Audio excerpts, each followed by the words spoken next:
მარნეულში იმამ ალის მეჩეთში მორწმუნეებმა აიათოლა ალი ხამენეის პლაკატის წინაშე რელიგიური სიმღერა შეასრულეს. რიტუალი მუჰარამის თვესთან დაკავშირებით გაიმართა.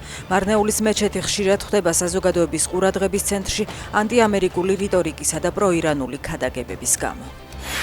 ირანის ელჩი ირანულ-ქართული ფეხბურთის თანამშრომლობის ინიციატივით გამოდის. დიპლომატი წერს, რომ სპორტული მიღწევების ფონზე დადგა დრო ესფერო თბილისსა და თეირანს შორის ახალ დამაკავშირებელ ხიდად იქცეს. ზოგჯერ ერთი საფეხბურთო მატჩში ერთობლივი აკადემია ან თუნდაც ორი სპორტსმენის დიალოგი ხალხებს ერთმანეთთან ისეთივე სიახლოვეს წენს, როგორც ათეულობით ოფიციალური შეხვედრა, ნათქვამია განცხადებაში. ისრაელის თავდაცვის ძალები ლიბანში უსაფრთხოების ზონიდან არ გავლენ, აცხადებს ისრაელის თავდაცვის მინისტრი. მისი თქმით, ისრაელის სამხედროებისთვის საფრთხეების აღმოსაფხრელად შეზღუდვები არ არსებობს. ისრაელ კაცმა ეს განცხადება ამერიკა-ირანის მოლაპარაკებების დაწყებამდე გააკეთა. მოლაპარაკებები შვეიცარიაში მიმდინარეობს.